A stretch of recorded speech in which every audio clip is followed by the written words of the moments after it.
Hello everybody. Today's video I'm going to talk about stroke. Today I'm going to talk about stroke. And before I move directly into stroke, I hope you have viewed my video on cholesterol. Okay, because cholesterol is also linked to this stroke. Okay. Indirectly, cholesterol is linked to stroke, so it's best you watch my cholesterol video first. Okay, now in the previous video I did not mention about the importance of cholesterol. Actually, our body make full use of cholesterol. There are four major functions of cholesterol. Okay, and of course the most important function of cholesterol is it provides a structure for your cell. Every cell in your body needs some kind of a structure to hold it, otherwise the cell will collapse. So it gives him some kind of a skeleton strong enough so that the cell will be able to get nutrients and all these things from your body. But it needs some kind of support, and cholesterol is the one that provides the structure. And another very important function of cholesterol is it helps in the production of hormones. So our body require few types of hormones. Okay, and this cholesterol is actually one of the major contributor to hormones. Okay, hormones, and of course this cholesterol also helps in the production of bile. Bile is very important.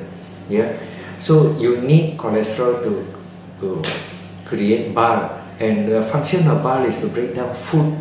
Every day we eat those food, your body just cannot absorb. So you need this bile to absorb the food that we eat. Okay, it can extract the minerals. Okay, and all sorts of amino acid and all that. All this extraction you require some help from the bile. Okay, and this bile is actually produced from cholesterol also. And the third and most and the fourth function of this cholesterol is it helps in the production of vitamin D. Okay, so this cholesterol is in your body all over, and of course with the help of sunlight. You need to go out to the sun, so the sun rays, the ultraviolet rays shine to your body, and it converts vitamin D, which is what we need. Okay, so this cholesterol is very important. Cholesterol is very important, and which is the biggest consumption of cholesterol? Biggest concern is the brain, the brain tissue. Okay, and all the nervous system. It is the biggest consumption of cholesterol. So if you try to reduce your consumption of cholesterol, please remember sometimes it may make you stupid. You have a smaller brain. Just joking. So anyway, now what we are going to touch today is lipoprotein. Okay, there are few types of lipoprotein which I mentioned previously: the high density lipoprotein (HDL), low density lipoprotein, then the intermediate density lipoprotein, and the very low density lipoprotein.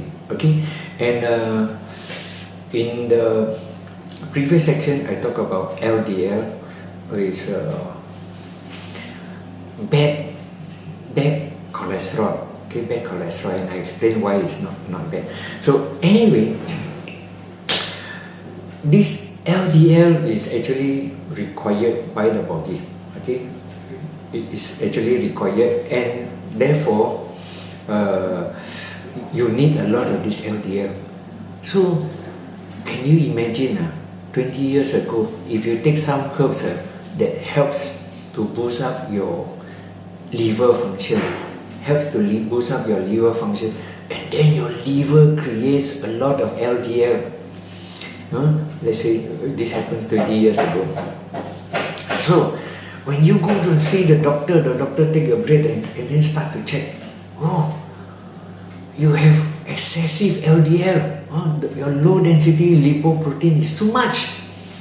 Let me give you statin to control the production of this LDL. Can you imagine? For 20 years, you start taking this statin so that it will block the LDL from coming out. Okay, so 20 years later, they notice LDL is not a problem. You see, it's the size of the LDL that determines whether you are in trouble or not. It's not the quantity. You can have a lot of LDL and it is still harmless to you. Harmless. You may have a lot of LDL in your body and it can be harmless. Okay, so whether LDL is harmful to you or harmless to you, it depends on the size. Okay, it depends on the size. Now, somehow or other the liver will produce a healthy LDL which is bigger in size and a little bit fluffy. Okay, and along the way something happens. So your LDL, instead of being fluffy, it condenses into a smaller LDL. Okay, so when it becomes a smaller one, it collapses. It becomes sticky. This is the problem of LDL. When it becomes sticky, why it becomes sticky? Because it's not big and fluffy. Now it is small and sticky. This is where it creates problem. Why? Because this LDL, this sticky LDL, will stick all over your blood vessel, and then it will create havoc. Why? Because you get stuck, and this is the problem with stroke. You see, because this LDL will float all over the blood vessel, and then along the way hit the wall of your blood vessel, and then get stuck, and then slowly accumulate. Okay, and it will create plaque. So when this plaque becomes bigger and bigger, it actually restricts the flow of your blood. Okay, now like I said before, cholesterol also good for cell membrane. So imagine you don't have a proper cholesterol, lipoprotein. Okay, you don't have a proper, which means the structure of your blood vessel is also not very strong. Okay, it's not elastic anymore. So if you get angry, you angry or you get excited, suddenly the pressure comes up, and then your blood vessel cannot take it. It bursts. Okay. Now, if it bursts somewhere near your brain, you get stroke. So this is actually how stroke comes about. Okay. Two things must happen. One is your blood vessel is not elastic anymore. Okay, it gets very brittle. Once there's a pressure, it breaks. Okay, that is one thing. And then the other thing is your LDL becomes small and sticky. Okay, then it stick all over the place. Okay, so this creates stroke. Okay, so for those people who are already on a stroke survivor, now this video is actually to give you encouragement that many people recover from stroke. So when you look, some people they say I have stroke before. You look at them, you can't tell, because I have a few friends. They suffer from major stroke, bedridden, and yet today they are walking like nobody business. You don't know they are stroke patient. Okay, so mindset very important. First, you must know some people recover, become fully a normal person. They recover the full function of their limbs, hands and legs. They can walk properly, they can run, they can do anything. Yeah, and you should ask yourself, why not me? If you want to get well, you have to ask this question: why not me? Why he can get well? Why not me? Okay, then you have the will to recover. Yeah, those people who got stroke and don't recover, they don't have the will. They see so many people stroke until they die. Yeah, so in their mind, stroke cannot be healed. So once you have this mindset, of course you cannot heal. Okay, now you must remember in your brain, once the capillaries break, so it will damage because there is no oxygen being supplied to that part of the brain, and because of that, okay, you lose the function of your limbs, either right or left, yeah, depending, okay, on which part it breaks. Okay, so yes, that part of the brain cannot be used. No way you can use. So if you depend on that part of the brain to get well, yeah, you can resign to the fact that you will definitely not recover.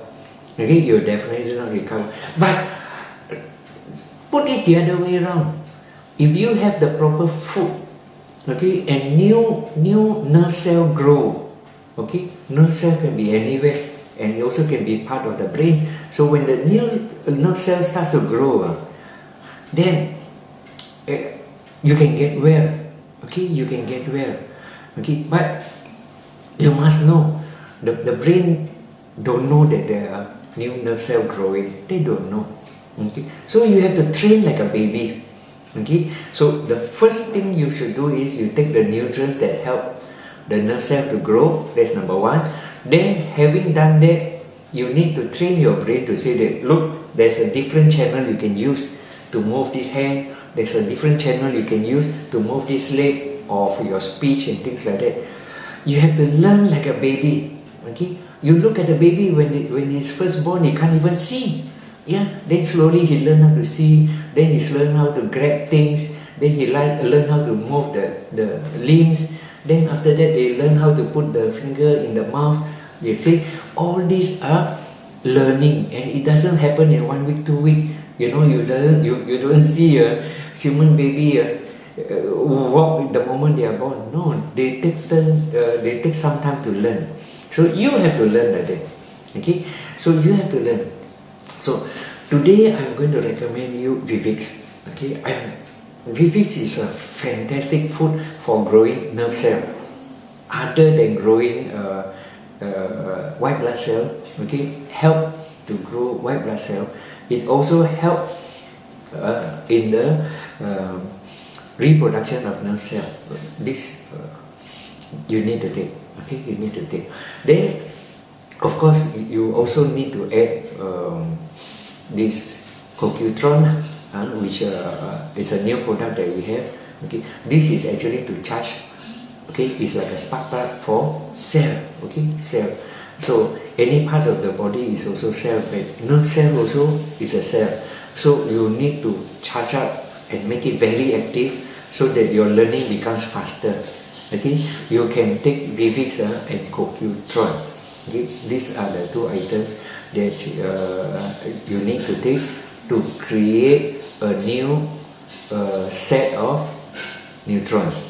Okay, neurons. Okay, neurons. You need a new set of nerve cells, and then of course you need at least 6 months of training.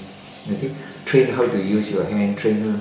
Yeah, of course. I've seen my friend. Okay, when he got a major stroke, he can't even hold a spoon properly. Okay, but he is very determined to get well. So when he eats, he will use the spoon. His stroke is on the right side. He will use the spoon to scoop the food, and of course, if the spoon never goes to the mouth, it goes all over the face. But he prefers to stay hungry until he can get the food into his mouth. That's how he move his hands. Okay, that's how he train. He move. He do it every time. Anyway, your stroke, you cannot do anything already. So what he do is most of his time when he's awake, he learn to move the spoon, right? And when he can slightly walk, can you imagine? He asked his friend to bring it up to hill. I didn't know Cheras there's a hill. So every day he get his friend to bring it up. Even walk on flat ground, he has problem. And yet he's so determined to walk up a hill. Yeah. So quite a number of times he slip and fall. But like a baby one, right? They slip and fall in order to learn how to walk. Okay. So you must have the strength, okay, to really force your hand and legs to move the way you want it. Okay, and that takes time and a lot of willpower. Okay, and don't forget Vivix and CoQ10. These are the things that help to grow. Okay, you have to give yourself roughly about 6 months, 6 months, and every day is very important. If you are going to do it every day, then within 6 months, okay. But you're going to try once a week or once a month, or maybe I think 5-10 years or so, you can't recover. No way. This had to be consistent on a daily basis. Okay. Bye bye.